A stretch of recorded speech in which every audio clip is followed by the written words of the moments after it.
Although this time we stay in this wonderful city for a very short period of time, I already could sense why Carl Sandburg, a famous Chicagoan, a Pulitzer Prize winner poet, was with pride about Chicago as follows: Hog butcher for the wall, toolmaker, stacker of wheat, player with railroads and the nation's pride hunter, stormy husky bowling, city of the big shoulders.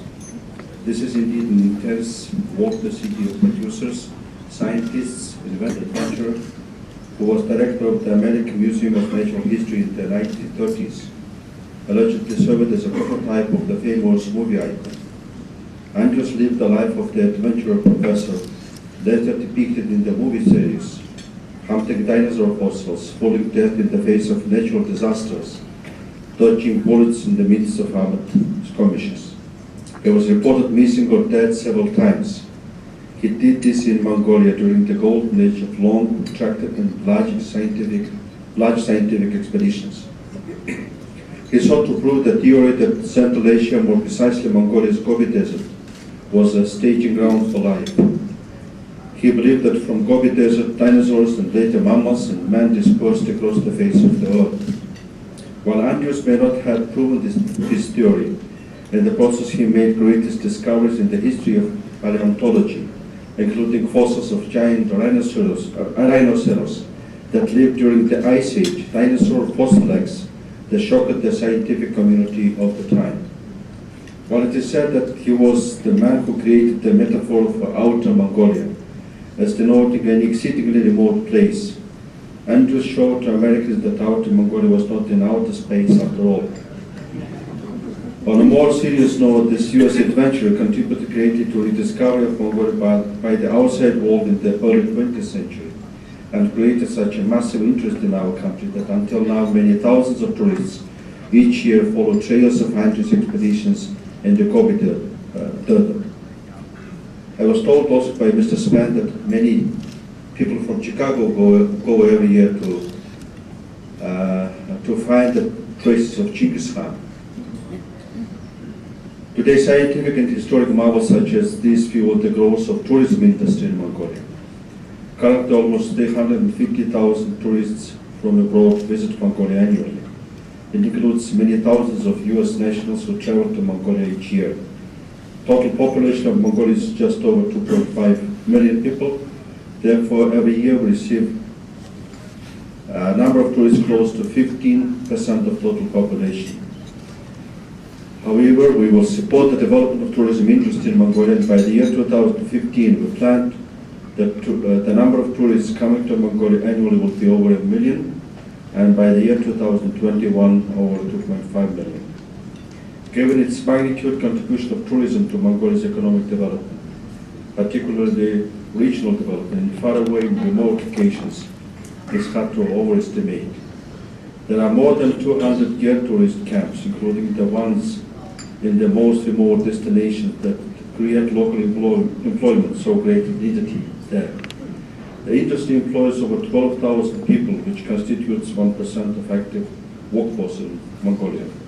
The industry contributes 15% of country's GDP. However, the multiplier effect from inflow of foreign tourists is even more significant. For instance, significant increase in local production of handicrafts and souvenirs is contributing to poverty reduction for most disadvantaged groups in our society. Here I would like to commend the efforts of USAID-sponsored project called GER Initiative. GER is a national dwelling, and you used to call it yurta, I think. So GER Initiative that taught hundreds of people, mostly in poor neighborhoods, entrepreneurial and production skills, including production in the marketing of handicrafts and souvenirs, and helped them to acquire microcredits to start up their businesses. The industry has received an additional boost after its recent inclusion into the list of goods produced in Mongolia that benefit from US generalized system of preferences and receive more favorable treatment upon its exports to the United States.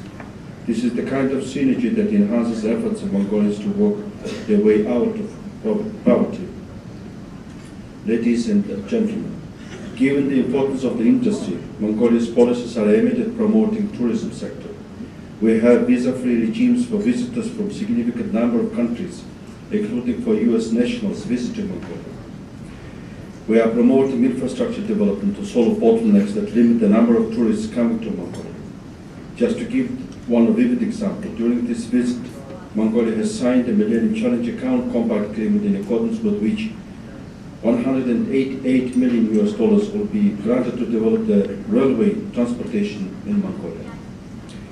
This will significantly increase numbers of tourists visiting Mongolia, as we hope. South to north auto road link is being completed with the last 400 kilometers of the road connecting Russia and China to Mongolia being constructed with the funding from South Korea and the Asian Development Bank. This will enable tourists to travel by car through Mongolia to Russia and China. In the context of the regional development, we believe that the revival of Great Silk Road in the form of Silk Road tourism area with cohesive transportation networks that correlate with each other in terms of schedules and government policies, cooperative visa systems, coordinated tourism network has a great potential. Ladies and gentlemen, for Mongolia's development of tourism has much greater significance than it simply meets the eye. As many of you know, Mongolia's main attraction to foreign tourists is the fact that it is a cradle of greatest empires in human history and the birthplace of one of the greatest conquerors of the world, Genghis Khan. We used to call him Genghis Khan, but you call him Genghis Khan, because I presume we are talking about one person.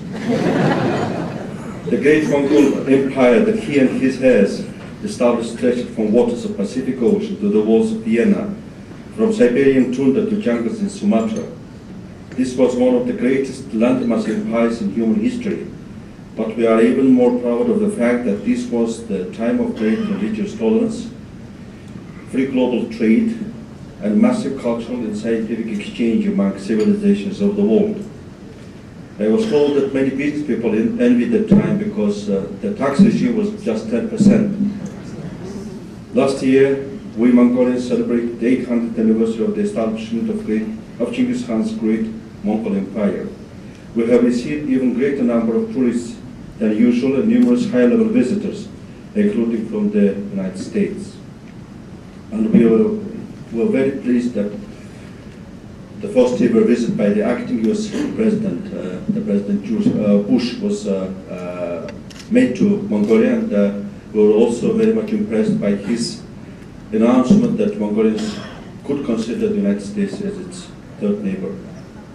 And we are glad that these numbers are increasing every year because we want our guests to see for themselves that modern Mongolia is a globalized nation, yet with its unique national identity.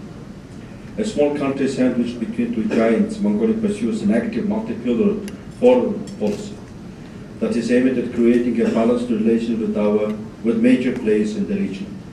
Within the framework of this policy, increasing numbers of foreign visitors signify not only added revenues for the economy, but also enhance Mongolia's image in the outside world, increase knowledge and awareness international of advances that we are making and the challenges we are facing.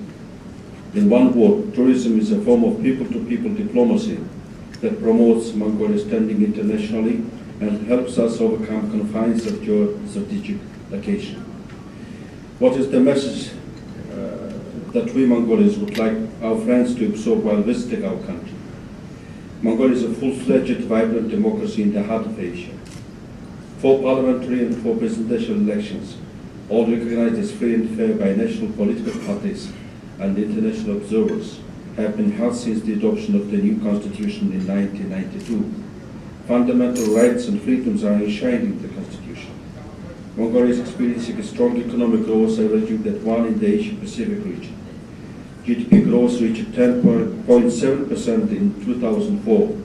In 2006, GDP growth reached a respectable 7.5% that was underpinned by strong performance of industrial, service sectors, and agriculture. In 2007, GDP growth is expected to exceed 8%. In 2006, over 80% of the country's GDP was created by the private sector, which represents a significant change for a country that only 16 years ago was a centrally planned economy with almost no private economic activity.